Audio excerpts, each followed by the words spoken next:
चलिए हम लोग का कल का होमवर्क था पाल वंश, सेन वंश, उसके बाद कश्मीर के वंश था, काकोट वंश, उत्पल वंश और लोहार वंश। यहाँ तक था हम लोग का होमवर्क। पहला क्वेश्चन है आज का कि पाल वंश के संस्थापक कौन था? गोपाल थे। पाल वंश के संस्थापक कौन था? गोपाल। इससे पहले चोल वंश हुए थे। पल्लव वंश था। पल्लव वंश उसका चर्चा धर्मपाल में हुआ था, लेकिन पक्षी युद्धवा में चर्चा हुआ था धर्मपाल के बारे में। तो पाल वंश गद्दी पे कब बैठता है? 750 ईस्वी में। अभी गोपाल गद्दी बैठता है कब? 750 ईस्वी में। इसके संस्थापक कौन था पाल वंश के? गोपाल। राजधानी कहाँ थी? मुंगेर। पाल वंश की राजधानी मुंगेर। कौन से धर्म को मानता था? बौद्ध धर्म को मानता था। ठीक है, बौद्ध धर्म। गोपाल ने एक और विश्वविद्यालय की स्थापना करा था। एक विश्वविद्यालय की स्थापना करा था, उसका नाम क्या है? उदयपुरी विश्वविद्यालय की स्थापना करता है। इस वंश के सबसे महान शासक कौन हुआ? धर्मपाल। जिसने कौन सा विश्वविद्यालय की स्थापना कराया था? विक्रमशिला विश्वविद्यालय। कौन सा? विक्रमशिला विश्वविद्यालय। पाल वंश के महान शासक धर्मपाल, जिसने विक्रमशिला विश्वविद्यालय के कहाँ है अभी? भागलपुर में। कहाँ पे है? भागलपुर में। यही धर्मपाल जो था त्रिपक्षीय संघर्ष में भाग लिया था पाल वंश की तरफ से। और किसको गुर्जर प्रतिहार वंश है राजपूत वंश के बीच में हुआ था। और पाल वंश की ओर से सबसे पहला जो शासक था ये घुसा था कौन? 11वीं सदी के गुजराती कवि सुडल ने धर्मपाल को कौन सा उपाधि धारण किया था? उत्तरापत्य के स्वामी की उपाधि धारण किया था। तो बोलेगा कि धर्मपाल को उत्तरापत्य स्वामी की उपाधि धारण किसने दिया था? तो गुजराती कवि था सोडेधल। और इसने एक और करवाया था, सोमपुर महाविहार का स्थापना भी कौन करवाया था? धर्मपाल। सोमपुर और विक्रमशिला विश्वविद्यालय, सोमपुर बिहार का भी और विक्रमशिला विश्वविद्यालय के भी धर्मपाल ने करवाया। और इसका स्वाति उपाधि का नाम है उत्तरापत्य स्वामी की उपाधि। उत्तरापत्य स्वामी की उपाधि। उदयपुरी वाला एगो था ना जो गोपाल करवाया, तो उदयपुरी वाला विश्वविद्यालय है। उदयपुरी है मठ है। तो उदयपुरी जो बिहार में जो मठ है उसकी स्थापना कौन करता है? देवपाल करता है। कौन करता है? देवपाल। तो बोलेगा बिहार में जो बौद्ध मठ है उदयपुरी, उसका निर्माण करता है कौन? देवपाल। मगर उदयपुरी विश्वविद्यालय की स्थापना जो करता है वो पाल वंश के संस्थापक गोपाल करता है। पाल वंश के संस्थापक गोपाल करता है। उदयपुरी विश्वविद्यालय और उदयपुरी मठ है, दोनों में अंतर रखना है। विश्वविद्यालय के संस्थापक गोपाल करवाया था, बौद्ध मठ बोलेगा तो देवपाल। जावा के शैलेंद्र वंशीय शासक बालपुत्र के देव के अनुरोध पर देवपाल ने नालंदा विश्वविद्यालय को बनाने के लिए क्या दिया था? 5 गाँव दान में दिया। तो कहाँ के शासक के अनुरोध पर दिया था भाई? तो जावा कहाँ के? मतलब इंडोनेशिया के शासक था। कहाँ क्या? नाम क्या था भाई? बालपुत्र देव। वहाँ के शासक का नाम क्या था? बालपुत्र देव। और वो अनुरोध किया था किससे? देवपाल से। क्या कीजिए कि नालंदा विश्वविद्यालय को बनाने के लिए आप क्या कीजिए, कुछ अनुदान दीजिए। वो 5 गाँव क्या गया था? दान में दिया। अब हम लोग आते हैं सेन वंश। कौन सा? सेन वंश। सेन वंश के स्थापना संस्थापक कौन था? सामंत सेन वंश के संस्थापक सामंत सेन। कहाँ पे किया था? राड जगह है, पता नहीं तो ध्यान में। राड लखनौती का बंगाल में। सेन वंश की स्थापना कहाँ था? सामंत से बंगाल में। इसके राजधानी कहाँ है? लखनऊ। सेन वंश की राजधानी कहाँ पे? लखनौती। अब इसको कहते हैं नदिया, कहते हैं क्या कहते हैं? नदिया। चेंज हो जाता है। सेन वंश के प्रमुख शासनों में कौन कौन? विजय सेन, बलाल सेन और लक्ष्मण सेन। प्रमुख शासकों में विजय सेन, बलाल सेन और लक्ष्मण सेन। विजय सेन, बलाल सेन और लक्ष्मण सेन। सब बोले स्वतंत्र शासक कौन था इसमें? विजय सेन। स्वतंत्र शासक कौन था? बोले सेन वंश के सबसे स्वतंत्र शासक कौन था? प्रथम विजय सेन। जो किस धर्म को अनुयायी था? शैव धर्म।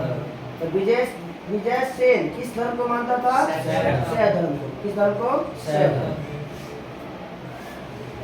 दान सागर और अद्भुत सागर ग्रंथ की रचना किसने किया था? दान सागर और अद्भुत सागर की रचना बलाल सेन ने किया। कौन किया था? अद्भुत सागर और दान सागर। अद्भुत सागर और दान सागर जो ग्रंथ है वो शुक्ल भाग को पूरा करवाता है। दान सागर और अद्भुत सागर की रचना कौन करवाता है? बलाल सेन। अद्भुत सागर को लक्ष्मण सेन ने पूरा करवाया। अद्भुत जो सागर था ना उसका पूरा करवाता कौन है? लक्ष्मण सेन। कुछ छूट जाता है उसका भाग करवाता है। जैसे कैसे शुरू किया था ये अरे कुतुब मीनार वाला कौन?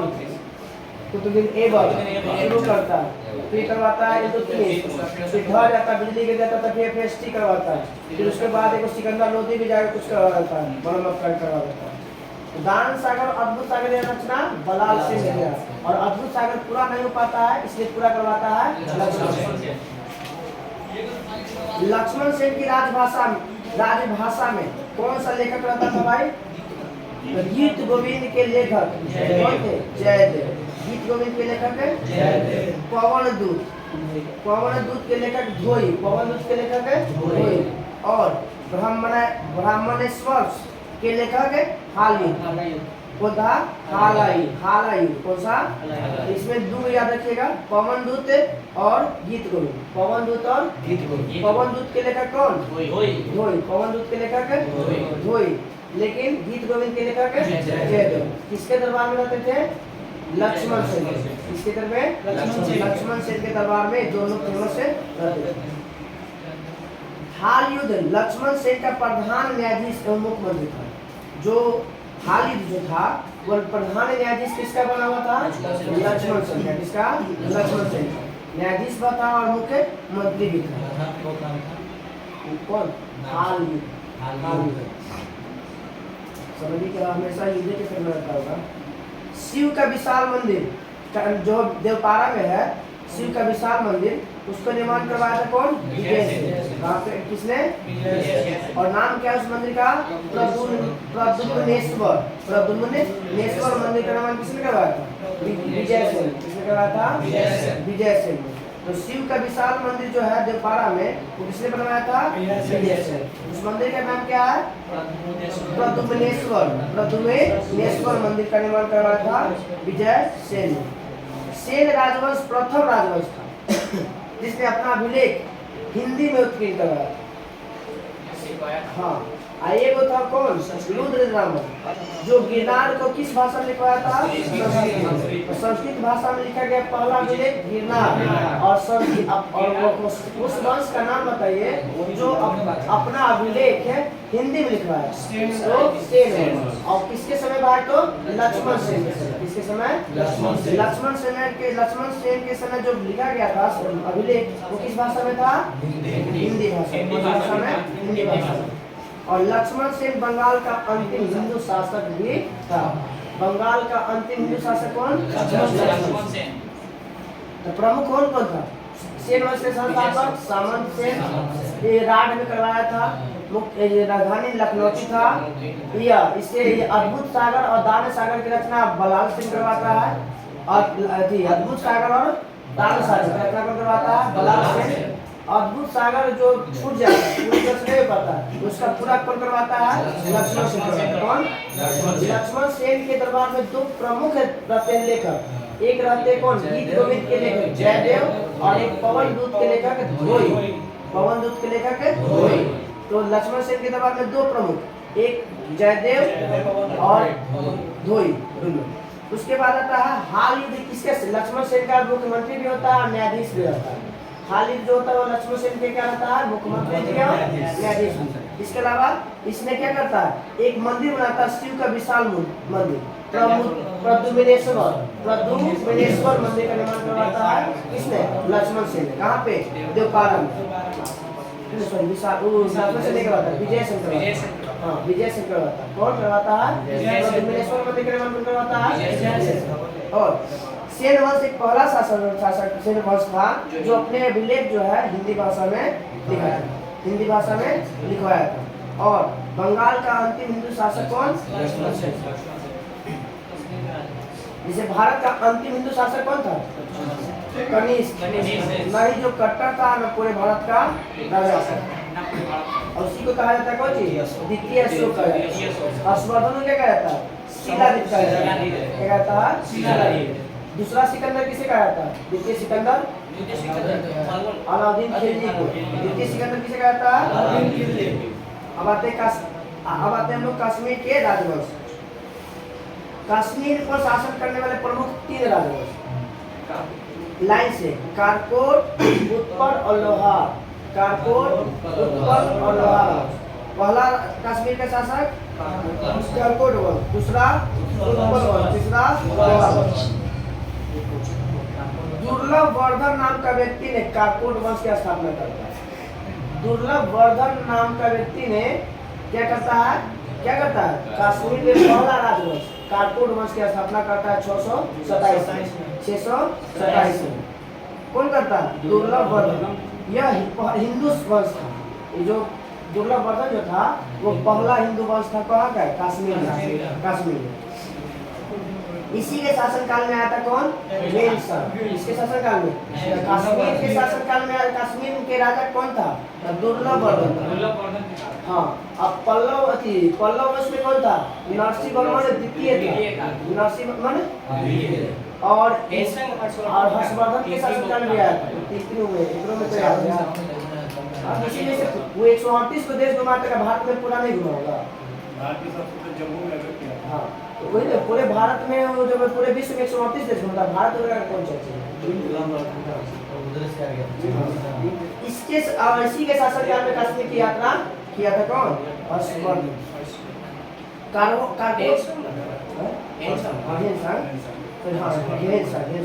बोले कारकोट वंश का सबसे शक्तिशाली राजा कौन था? ललितादित्य मुक्तापिंड। कारकोट वंश का सबसे शक्तिशाली राजा ललितादित्य मुक्तापिंड। इसी ने कश्मीर में मार्तंड मंदिर का निर्माण करवाया था।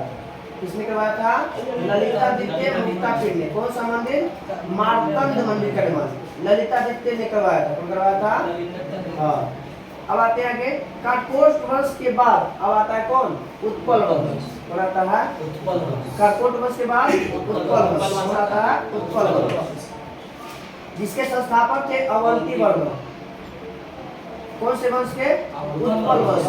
उत्पल वंश के संस्थापक अवंती वर्मन। उत्पल वंश के संस्थापक कारकोट वंश के संस्थापक दुर्लभ वर्धन। कारकोट वंश के संस्थापक दुर्लभ वर्धन। कौन? दुर्लभ वर्धन। मगर उसके बाद उत्पल वंश के संस्थापक अवंती वर्मन के अभियंता सुई ने सिंचाई के लिए नहरों का निर्माण करवाया था। कश्मीर में पहला सिंचाई के लिए नहरों का निर्माण करने वाला कौन था भाई? तो अवंती वर्मन कि किसी न किसी के द्वारा अपने मंत्री की सहायता से करवाया था। 980 में उत्पल वंश की रानी दिद्दा एक महत्वाकांक्षी शासिका हुई। मतलब इसके मरने के बाद अवंती वर्मन के मरने के बाद कौन बैठती है? उसकी पत्नी। नाम क्या है? दिद्दा। उसका कश्मीर की पहली रानी महिला थी। शासिका का नाम बताइए कौन था? दिद्दा। कौन था? और ऑप्शन में ना रहेगा ना तो अगर भारत का पहला शासिका बोलेगा तो दिद्दा आ जाएगा। रजिया सुल्तान दिद्दा। अब आते उत्पल वंश के बाद कब बढ़ती गद्दी पर? 980 में। दिद्दा कब बढ़ती है? 980 में। उत्पल वंश के बाद आता है कश्मीर में कौन? लोहार वंश। कौन आता है? कारकोट वंश, उत्पल वंश और लोहार वंश। कारकोट वंश, उत्पल वंश, लोहार वंश। कारकोट वंश के संस्थापक दुर्लभ वर्धन। उत्पल वंश के अवंती वर्मन। अब आते हैं हम लोग लोहार वंश। लोहार वंश के संस्थापक संग्राम राज। लोहार वंश के संस्थापक संग्राम राज के बाद अनंत राजा हुआ। इसके बाद अनंत राजा हुआ। इसकी पत्नी का नाम था, संग्राम राज की पत्नी का नाम था सूर्यवंशी। ने प्रशासन को सुधारने में उसकी सहायता किया था, मतलब अपने पति की सहायता किया था। किसके सुधारने में? प्रशासनिक व्यवस्था। तो कहते हैं कि प्रशासनिक व्यवस्था सबसे ज्यादा विख्यात किसके शासनकाल में था? शेरशाह सूरी के। शेरशाह सूरी के शासनकाल में प्रशासनिक व्यवस्था सबसे ज्यादा किसकी व्यवस्था? चोल में था कौन थी? स्थानीय स्वशासन। स्थानीय स्वशासन। तब लोहार वंश के संस्थापक कौन? संग्राम राज। इसकी पत्नी का नाम सूर्यवती। इसको सहायता किसमें करता है? प्रशासनिक व्यवस्था को सुधारने में। लोहार वंश का शासक हर्ष विद्वान कवि कई भाषाओं का ज्ञाता था। तो हर्ष नाम का विद्वान जो था वो किसके दरबार में रहता था? लोहार वंश। शासक कौन था उसमें? संग्राम राज। तो हर्ष विद्वान है, वो हर्ष हम लोग हर्षवर्धन है, वो हर्ष नहीं, वो हर्षवर्धन है। ये हर्ष नाम का कवि है, लेखक है। हाँ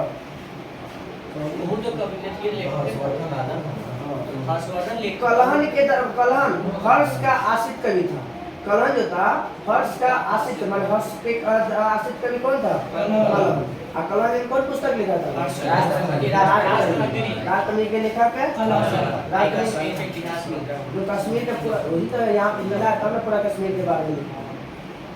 तो कलहन में किसका बताइए? राजतंत्री में किसका वर्णन मिलता है? कश्मीर के इतिहास का। कलहन में कथी? राजतंत्री में किसका वर्णन मिलता है? कश्मीर के इतिहास। अब इसके बाद आता है जयसिंह लोहार वंश जो था अंतिम शासक हुआ। बोलेगा कि लोहार वंश का अंतिम शासक जयसिंह लोहार। और जयसिंह ने भारत में कितने जंतर मंत्र निर्माण करवाया था? 5 गो। क्यों बताया था? 5 गो। कहाँ कहाँ? उज्जैन, मथुरा, वाराणसी, दिल्ली, जयपुर। 5 गो। कहाँ कहाँ? उज्जैन, मथुरा, वाराणसी, जयपुर, दिल्ली। 5 गो बनाया था। सभी जगह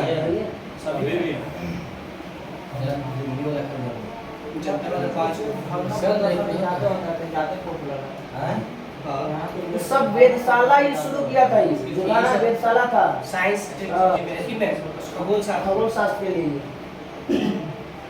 बोले कि संग्राम लोहार वंश का अंतिम शासक जयसिंह लोहार, इस जिसने 1128 से लेके 1155 तक शासन किया था। तो अंतिम शासक जो था जयसिंह, उसका शासनकाल 1128 से लेके 1155 तक। जयसिंह के शासन के साथ ही कलहन की राजतरणी का विवरण भी, इसका मतलब है कि राजतरणी का लास्ट जो विवरण है वो किस राजा के बारे में है? जयसिंह लोहार के बारे में मिलने के बाद पूरी तरह से राजतरणी खत्म हो जाता है। अब हम लोग का कल का होमवर्क आ जाएगा गुज्जर प्रतिहार वंश, गढ़वाल वंश, चौहान वंश और परमार वंश। अच्छा कामरूप वाला में देखो 2 क्वेश्चन बनेगा। अरे दक्षिण अगला पढ़ने का काज उसके ऊपर यहाँ हमारे करेंगे शुरुआत नहीं देख लीजिए चलना चाहिए। एक पेज तो कम से कम चलना चाहिए। एक पेज में यहाँ से स्टार्ट हो रहा है, यहाँ से निकाल हो गया। चलिए हम लोग का कल का होमवर्क ज्योग्राफी में था कुछ विभिन्न महाद्वीपों में विशिष्ट था और पूरा जलमंडल पूरा जलमंडल था। बोलेगा कि बोलेगा शाबाश आ गया। अब जा दो बंद करेगा लिखे वाली लिखिएगा लाइन के लाइन कुछ लाइन तू देख। हां जल्दी कीजिए सब लाइन भैया कलर के हम ऊपर है लिखा भैया हम ऊपर है सर लंदन किया लाइन बोला है। चलिए अफ्रीका का सबसे बड़ा देश अल्जीरिया। अफ्रीका महादेश का सबसे बड़ा देश अल्जीरिया। सबसे छोटा देश मेओटो। अफ्रीका का सबसे बड़ा देश अल्जीरिया। अल्जीरिया अल्जीरिया अल्जीरिया और सबसे छोटा अल्जीरिया। सबसे छोटा देश मेओटा। सबसे छोटा देश मेओटा। सबसे ऊंचा पर्वत किलिमंजारो। अफ्रीका का सबसे उच्चतम पर्वत किलिमंजारो। बताइए सबसे लंबी नदी बताइएगा अफ्रीका की? नील नदी। सबसे गहनतम बिंदु असाई झील। बोलेगा कि अफ्रीका के असाई झील। सबसे नीचतम बिंदु असाई झील और सबसे उच्चतम बिंदु किलिमंजारो। अंटार्कटिका में तो आगे नहीं करता है छोटा बड़ा, बस खाली पर्वत या देखिए विंसन मासिव सबसे ऊंचा पर्वत विंसन मासी। ऊंचाई हाँ, ऊंचाई है 5140 मीटर। सबसे लंबी नदी बोलिएगा अंटार्कटिका का ओनेक्स। अंटार्कटिका के सबसे वो लंबी नदी ओनेक्स। सबसे छोटा, सबसे न्यूनतम बिंदु बेंटल ट्रेंच। बेंटल ट्रेंच। एशिया का सबसे बड़ा देश चीन। सबसे छोटा देश एशिया का सबसे बड़ा देश चीन है, सबसे छोटा देश मालदीव।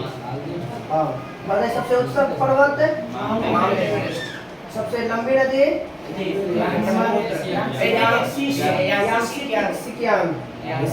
हाँ, अब बताना सबसे गहनतम बिंदु मृत सागर डेड सी। हाँ,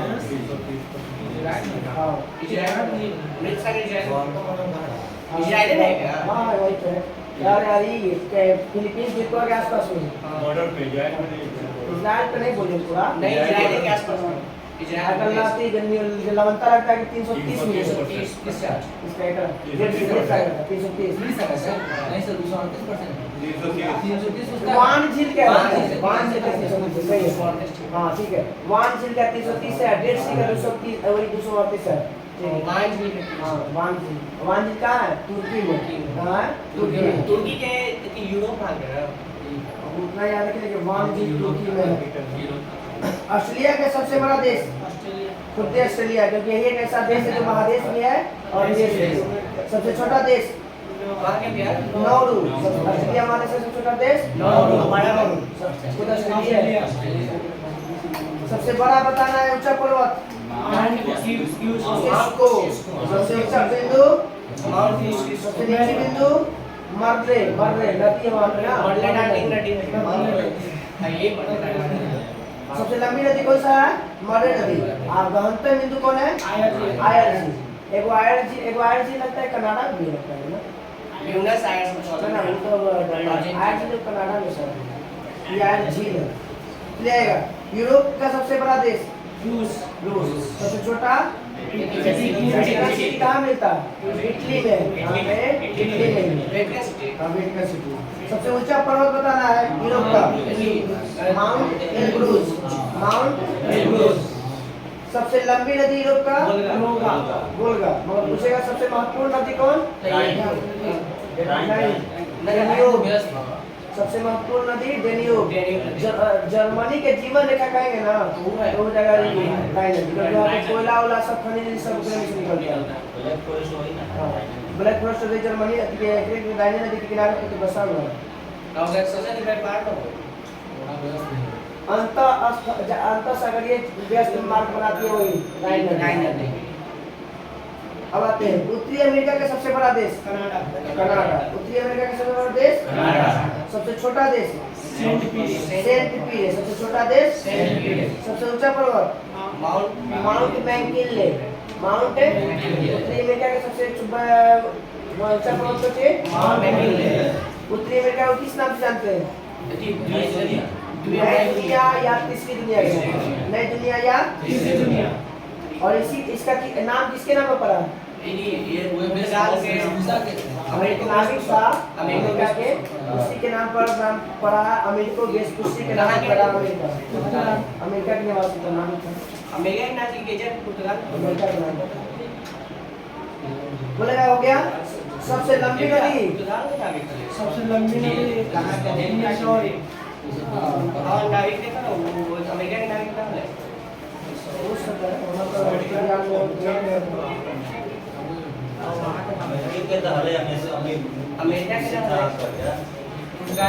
अमेरिका। उत्तरी अमेरिका नाम अमेरिकी वेस्पुसी नाम शासी यात्री जो अमेरिका पर पड़ा।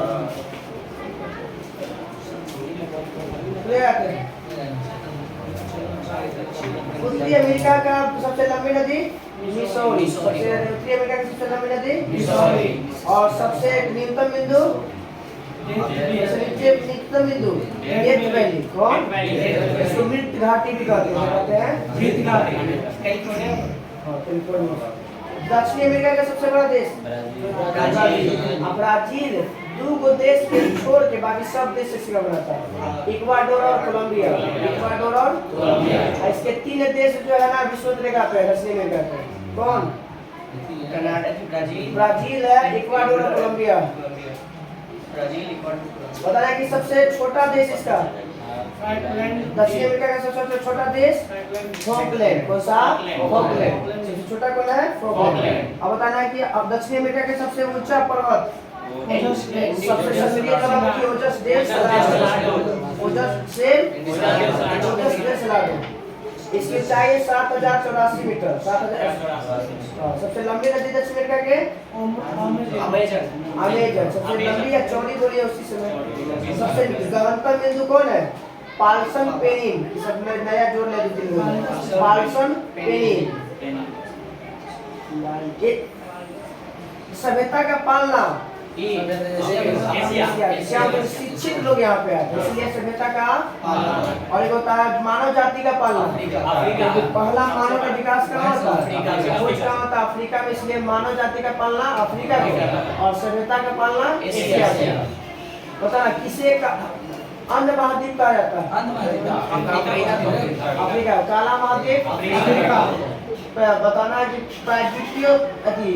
प्रायद्वीपों का महाद्वीप किसे कहा जाता है? यूरोप को। महाद्वीपों का महाद्वीप एशिया को। महाद्वीपों का महाद्वीप एशिया। सबसे आर्द्र महाद्वीप दक्षिण अमेरिका। सबसे आर्द्र महाद्वीप दक्षिण अमेरिका को। श्वेत महाद्वीप अंटार्कटिका। जिसको बताना सांपों और पक्षियों वाला महाद्वीप दक्षिण अमेरिका। सांपों और पक्षियों वाला महाद्वीप सांपों का देश अगर पूछेगा ना तब बोलेंगे ब्राजील। सांपों और पक्षियों का महाद्वीप बोलेंगे तो दक्षिण अमेरिका। पूरा अमेजन वहीं पे है पूरा। तो अमेजन है तो जो 20% पूरे पृथ्वी का ऑक्सीजन देता है। ऑक्सीजन दे रहा है वो नहीं। मार करो तो साले तुम्हारे भाई बहुत खत्म हो गया है। हमारे जिंदा कैसे? हमारे अमेजन बहुत खत्म हो गया है। कल देखने धीरे धीरे अपने आप आग में तो लग रहा है। मौसम के टेम्परेचर बढ़ रहा है, उसको भी तो अभी जो आग लगा सोलर पैनल का ओरिजिनल बना हाँ? अमेजन जंगल में सोलर पैनल तो आग खत्म हो जाएगा घर पे। लेकिन अमेजन के पास ये बताइएगा संपूर्ण पृथ्वी का कितना भाग पर जल है? 3/4। हां सर 71%। कितना पे? उत्तरी गोलार्ध में जल कितना? 61%। अरे याद रखिए, एक्यूरेट याद रखिए ना। 60.7% है। दक्षिणी गोलार्ध में सबसे ज्यादा होता है 81%। उत्तरी गोलार्ध में सबसे ज्यादा जल उत्तरी गोलार्ध में कितना? 61%। दक्षिणी गोलार्ध में 81%। पृथ्वी पर कुल खारा जल की मात्रा 97.5%। और पीने योग्य पानी 2.5%। 2.5% कुछ अधिक है। 1% मात्र है। 1.5% ईंधन है, 1% बताना कि पृथ्वी पर जो 100% पानी गिरता है उसका कितना प्रतिशत पानी जो है जल महासागर और पृथ्वी के 70% पानी वाष्प की ओर जाता है? 59%।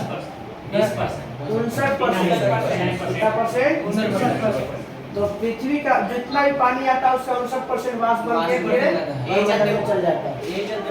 और बताइए कि चंद्रमा में कितना परसेंट अब देखते हैं? 57%। चंद्रमा में कितना परसेंट देखते हैं?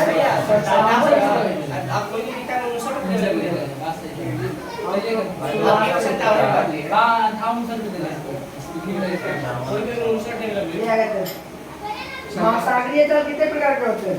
सबसे दो महत्वपूर्ण कौन कौन? महासागरीय जल के महत्वपूर्ण कौन कौन सा? तापमान लवणता। तापमान और लवणता। महासागर तो जानते हैं कि वो है 5। महासागर की औसत गहराई कितना मीटर होती है? औसत गहराई जो तो अधिकतम गहराई हुआ है औसत होता है 3800 मीटर। औसत जो जितने भी महासागर है औसत गहराई कितना मिलता है? 3800 लगभग 4 किलोमीटर। Lump sum 4 kilometre. 4 किलोमीटर।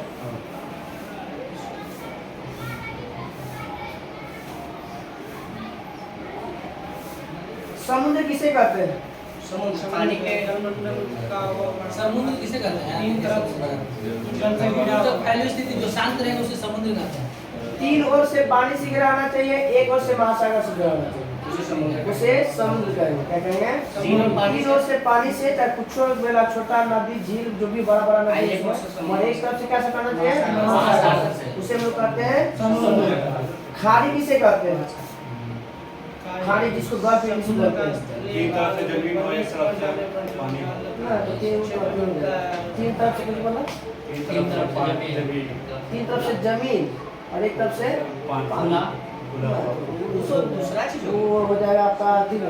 ये भी है ठीक है ये वाला कोची गुजरात वाला कोची है। कश के रन कच्छ वाला कोची बोलते हैं लोग। कुछ उसको बोलते हैं वो कोची नाम बोला था। देखिए खाड़ी क्या कहता है? समुद्र का स्थलीय भाग। समुद्र का जो स्थलीय भाग कोची प्रवेश कर जाए, जल का क्षेत्र माने प्रवेश कर जाने पर जल का क्षेत्र बन जाए। समुद्र का स्थलीय भाग कोची प्रवेश कर जाना चाहिए, जल वाला क्षेत्र में। तो उस भाग को क्या कहेंगे? खाड़ी कहेंगे। खाड़ी मतलब सबसे गड्ढा स्थान, मुझे गड्ढा स्थान। खाड़ी हाँ खाड़ी खाड़ी खाड़ी ये गल्फ की गल्फों के देश में खाड़ी करते हैं। बंगाल के खाड़ी है, गल्फ के खाड़ी। बंगाल के खाड़ी। सबसे बड़ा बे और बंगाल तो जानते करते हैं बंगाली खाड़ी को। ऐसा सबसे बड़ा खाड़ी होता है मैक्सिको की खाड़ी। बताइए कि महासागरीय जल का औसत तापमान कितना के बीच रहता है? 5 डिग्री से 33 डिग्री के बीच रहता है। औसत तापमान कितना के बीच रहता है? महासागरीय जल का तापमान कितना डिग्री के बीच रहता है? औसत गहराई कितना होता है? 3800 मीटर। कितना होता है? 3800 मीटर। महासागरीय जल की सतह का और दैनिक तापमान कितना डिग्री का होता है? नगण्य होता है, लगभग 1 डिग्री सेल्सियस। लगभग 1 डिग्री सेल्सियस।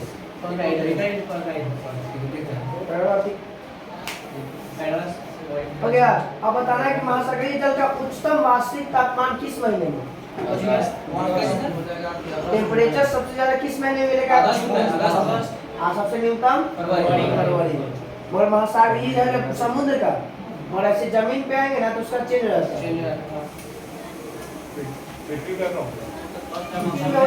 जनवरी में सबसे ज्यादा नहीं अधिक कम जून में होगा। जून में सबसे ज्यादा और सबसे ठंडा होता है जनवरी में। जुलाई में तो सबसे लंबा वाला बता रहे हैं, दूरी के साथ बता रहे हैं। 4 जुलाई से जनवरी बहुत दूर रहता है ना। महासागर में चेंज होगा कोची में सबसे ज्यादा टेम्परेचर फरवरी अगस्त में और सबसे लोएस्ट मिलेगा फरवरी में।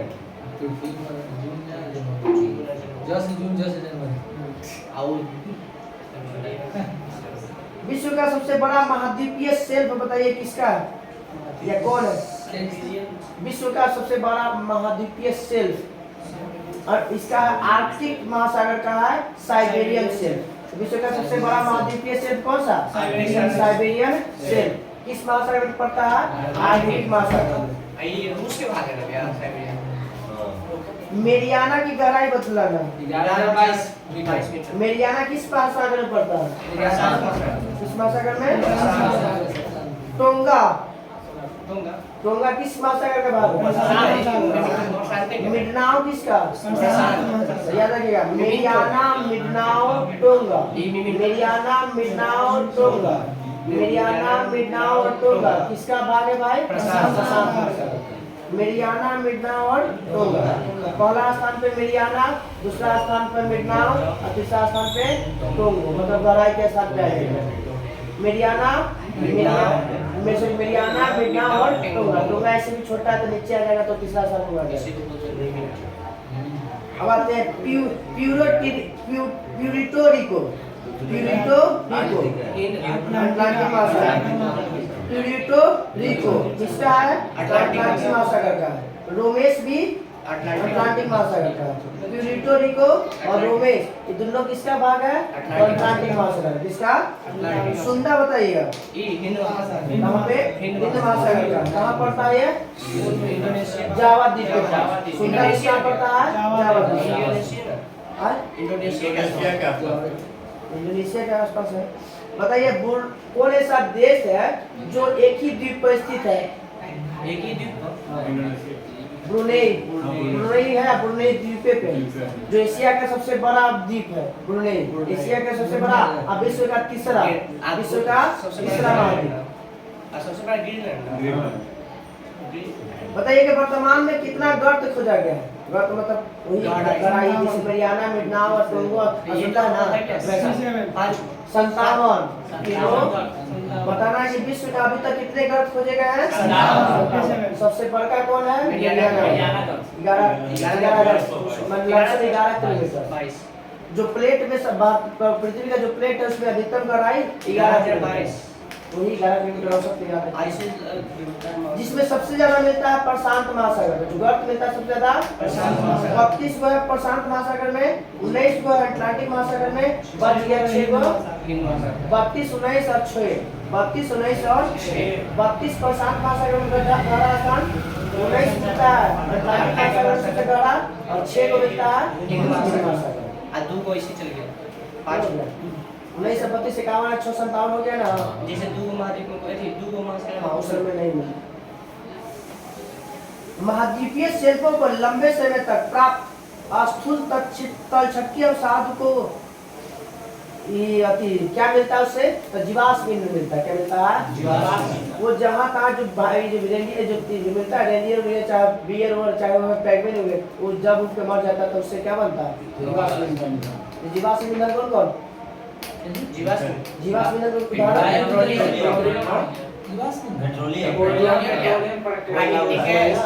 पृथ्वी से जो निकलता है उस सब जीवाश्म ईंधन। पृथ्वी से जो निकलने होता है जीवाश्म ईंधन। तो कोयला कहाँ से निकालते हैं? पेट्रोलियम प्राकृतिक गैस कहाँ से? कोयला जीवाश्म में आता है। हाँ तो लकड़ी भी आदमी भी जानवर की हड्डी से बनता है ना लकड़ी तो लकड़ी बड़े जीव जिसमें जीवांश था वही जीवाश्म ईंधन कहलाएगा।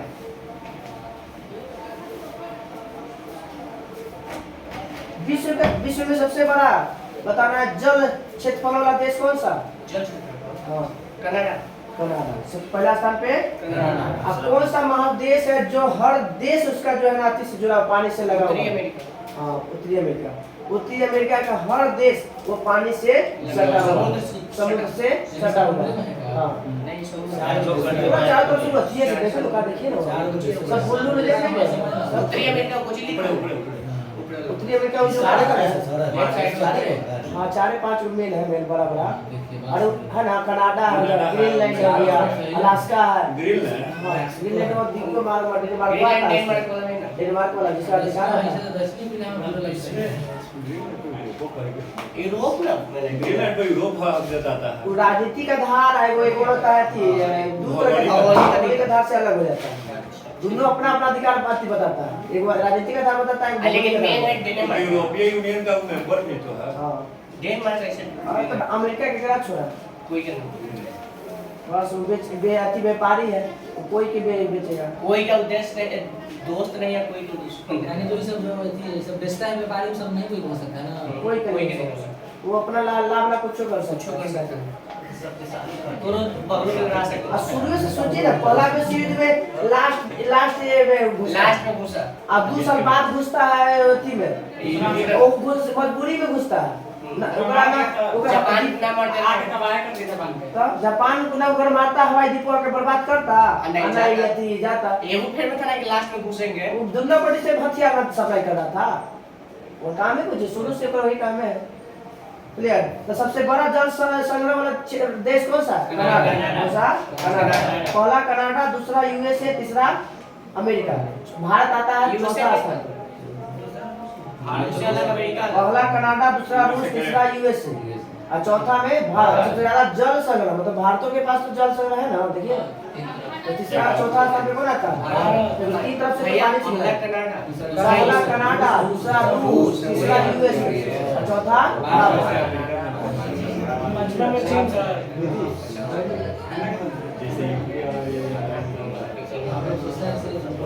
मतलब कहने का मतलब है कि उस देश में कितना झील है झरना है तालाब है नदी है सागर है महासागर में पानी जुड़ल सब है उस आधार पर बताया। पहला कनाडा दूसरा रूस तीसरा अमेरिका चौथा पांचवा में चीन। अब आते हैं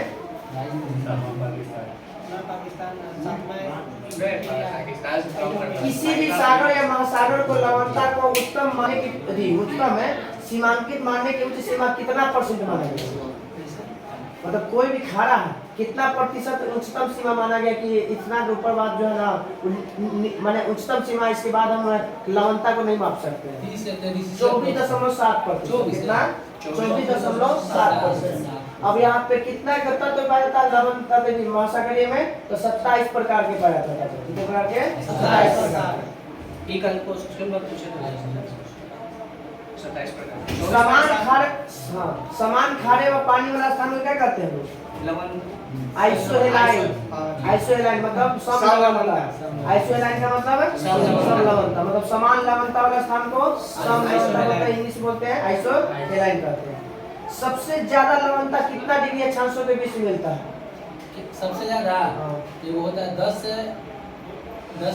20 से 40 है और 10 से 30।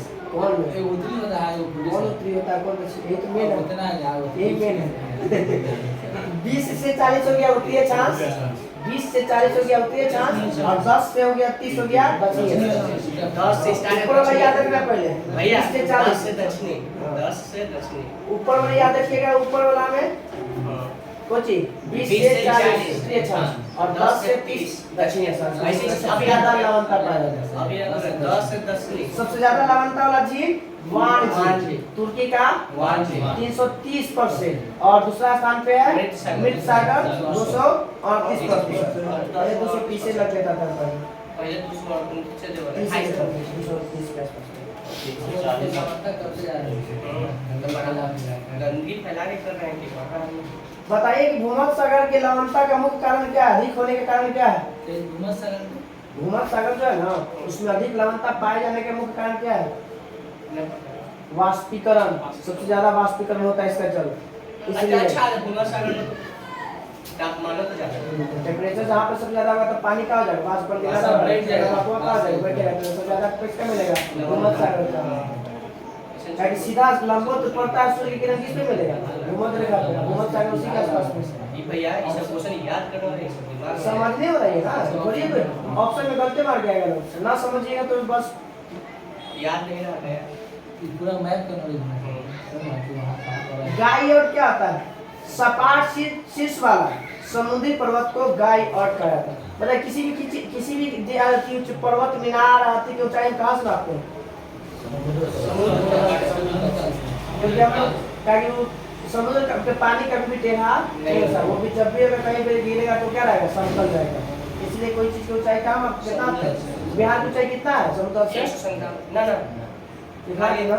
57 मीटर 57 मीटर 57 मीटर 57 शायद 57 मीटर है। देखो तो चलेगा कभी तो हो गया। चैलेंजर गढ़ बताइए किस महासागर में? चैलेंजर ये भी प्रशांत है। वही आसपास में था। चैलेंजर द्वीप है। चैलेंजर गढ़ प्रसाद महासागर मीडियाने का अपने का चैलेंजर चैलेंज करो यार मैंने दिया था सर गया लाल फिल्म में क्या था नाम? आईलेट बहुत चर्चा में है। टाइटैनिक नहीं था, टाइटैनिक के मलबा देख के 5 लोग लगे आपको बोला ना ना वो पर आ गया था चैलेंजर द्वीप में गया चैलेंजर द्वीप में गया है। महिला गई है महिला महिला के लिए बताइएगा। टाइटैनिक देख के गया तो मरेगा नहीं बताना है कि ग्रेट बैरियर रीफ ऑस्ट्रेलिया में सब जानता है। ऑस्ट्रेलिया के पूर्वी उत्तरी पूर्वी भाग में ये भी जानता है। बताइए किस द्वीप के पास है? ग्रेट बैरियर रीफ क्वींसलैंड द्वीप के पास। किसमें? न्यूजीलैंड हाँ, यहीं पे सबसे बड़ी प्रवाल भित्ति से बना होता है, प्रवाल भित्ति। न्यूजीलैंड ऑस्ट्रेलिया के विमान से आइए न्यूजीलैंड देशों है सबसे ज्यादा सबसे बड़ा और गहरा महासागर हाँ 1657-23,740 वर्ग किलोमीटर में फैला हुआ है। 1657-23,740 1657-23,700 पिछले तारीख वाले का पूछे था 1657-23,740 याद है कि 1657-23,740 और नंबर ही याद है कि वैसा गणती मिलेगा आई ना क्या ये प्लूटो में ना 30 43 20 43 40 43 लेकिन अब कुछ ना कोई है अभी आप नंबर देखा था भैया 23 43 40 बिहार बोले थे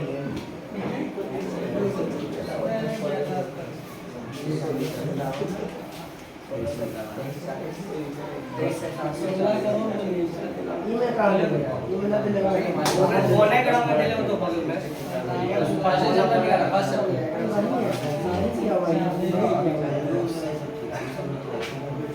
अगर अब बताना है कि एल नीनो कैसी धारा है एल नीनो यानी लेना चाहेगा ठंडा ला याद रखिएगा मतलब ठंडा ला नीनो ठंडा और एल नीनो अब हम लोग का भी प्रभावी को दिखा रहा है एल नीनो प्रभावी दिखा रहा है हर 12 साल पे आता है एल नीनो 36 साल तो है ऐसे 12 साल देता है इसमें 36 साल होगा कि बिहार में दिया व्यवस्था हो सकता है दिले होगा 1986 के बाद अब 2023 ओकरे प्रभाव से गर्म हुआ है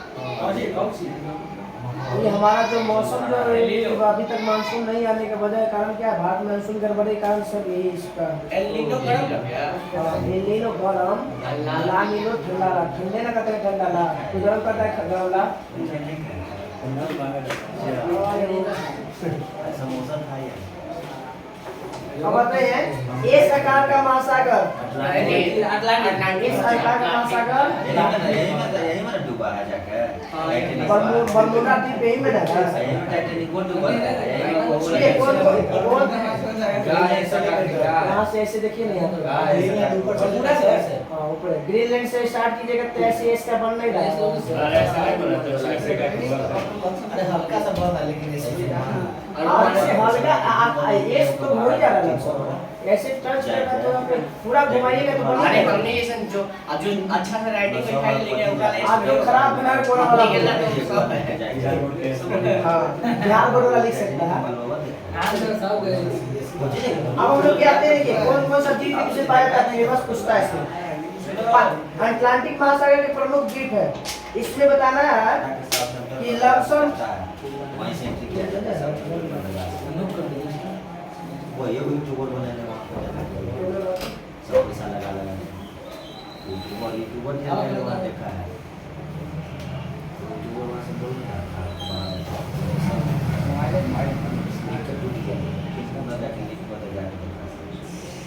लिखकर टूटा हुआ कुछ नहीं किया सही सब तो वही ब्लास्ट कर गया ना पर समझ सेंट हेलेना द्वीप अटलांटिक में बुआ द्वीप अटलांटिक में बोवेट द्वीप अटलांटिक में बरमुडा ट्रायंगल जो भी द्वीप बोलिएगा अटलांटिक में पाइको द्वीप अटलांटिक में केप द्वीप अटलांटिक में ये सब कौन से अटलांटिक महासागर में सब द्वीप सब द्वीप पूरे ट्राइकल में कोई भी गाड़ी अच्छी जहाज नहीं जा सकता है सबका मोड़ लगाना पड़ता है जाएगा तो कल फिर अरे बस नहीं चला है है ऐसा चीज वहाँ का मैग्नेटिक फील्ड बहुत ज्यादा है इसीलिए जो पता नहीं चला। है लोहा का अपन नहीं चला किस महासागर की तट रेखा सबसे कटी फटी जगह है कटी फटी है यहाँ इसका अटलांटिक महासागर विश्व का किस महासागर की तट रेखा जो है सबसे ज्यादा कटा फटा हुआ है अटलांटिक महासागर का ये जब ये सारा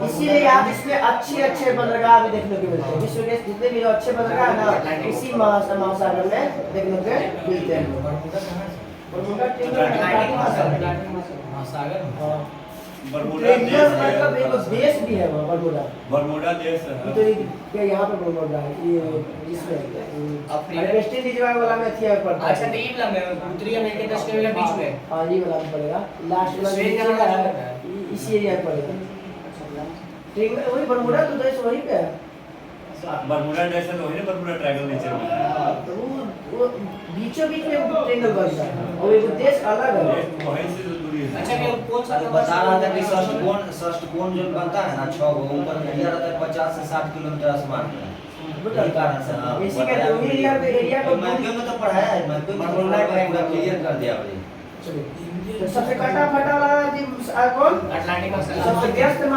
महासागर कौन अटलांटिक। अटलांटिक सबसे व्यस्त महासागर भी बंदरगाह ज्यादा मिलेगा तो इसका मतलब है कि व्यस्त ज्यादा रहेगा, सीधा सीधा कटा फटा रहेगा तबे बंदरगाह मिलेगा, नहीं तो सपाट मिलेगा तो बंदरगाह का मतलब जाके अगर नहीं दूसरे में मिलेगा तो कभी अगर सुनामी आएगा तो जहाज अपने आप लेके चल जाएगा। जैसे कोची वाला कोची है केरल वाला, वो अंदर जाके घुसे पड़ता है। वीडियो में है वो, और ये उड़ीसा भी है। हाँ उड़ीसा में तो उड़ीसा या मुंबई में ले आके हम लोग आगे भाई जा डर है। इसी चालू कर दे। बताइए सेलिबीज सागर किस महासागर के अंतर्गत आता है? सेलिबीज सागर आर्कटिक महासागर के अंतर्गत है। कौन सा? आर्कटिक।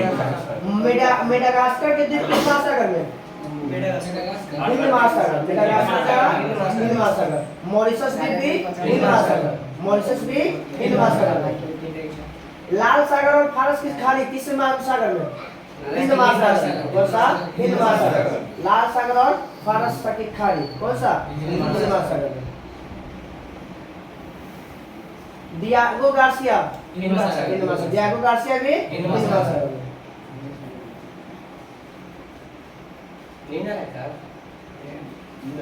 चलिए बताइएगा विश्व का सबसे बड़ी तटीय सीमा वाला देशों में पहला स्थान किसका आता है? जल क्षेत्र में भी सबसे ज्यादा, तटीय क्षेत्र में भी भारत में इसमें लगता है कि दिखिए भी नहीं करता है तटीय वाला में। भारत का स्थान 16वां आता है। भारत का स्थान 10 को दिया है तो 10 वाला में थोड़ी दिख रहा है। पहला स्थान पे कनाडा तट रेखा में, दूसरा नॉर्वे, तीसरा इंडोनेशिया, चौथा में रूस और पांचवा में फिलीपींस। तो तट में की जल संगम में पहला में क्या था? कनाडा, रूस, अमेरिका, भारत और चीन। पांच को इसमें है कनाडा, नॉर्वे, इंडोनेशिया, फिलीपींस और जापान। तट रेखा सबसे लंबा लंबा पानी से समुद्री तट वाला समुद्री तट देखिए ना कनाडा के ने और देखिए ना कनाडा के दिख रहा है। सबसे लंबा देखो वहाँ पे कनाडा, वहाँ पे कनाडा बीच में पूरा पिलक्का वाला भाग है ना। कुछ बार नीचे भी सर एक दिन बताइएगा नेटवार के सब अच्छा से। अच्छे नेटवार छुट्टी रहता है तो जो बताइएगा विश्व में गर्त के को खोजा गया? मेरी सबसे ज्यादा के को प्रशांत महासागर के को 25 को, अटलांटिक में 20 को, और हिंद महासागर में 6 को, मतलब ब्लू महासागर में नहीं था।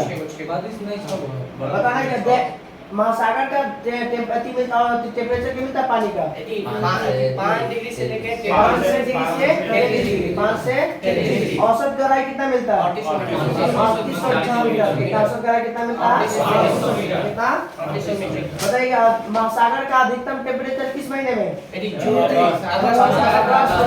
सबसे ज्यादा टेम्परेचर न्यूनतम टेम्परेचर फरवरी में। कब है? फरवरी में। सबसे अधिक लवणता वाला झील वन झील। कौन सा झील? वन झील। कितना परसेंट है? 330। दूसरा सबसे ज्यादा 330%। हाँ सबसे ज्यादा दूसरा पे ज्यादा मृत सागर किसका? 280%। कितना? 280%। बताना है कि अधिक लवणता खारे को जल को सीमांकित करने का उत्तम सीमा कितना माना गया है? 24.7। 24.7 लगभग 25%। कितना? 25%।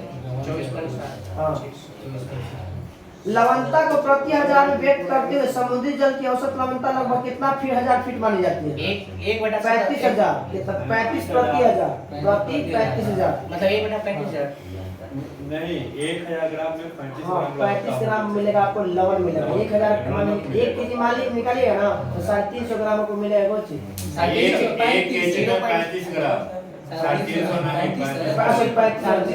नहीं 1000 में 1 केजी में 35 ग्राम मिलेगा आपको नमक मिलेगा। लवणता का अधिकतम सीमा रेखा 24.7%।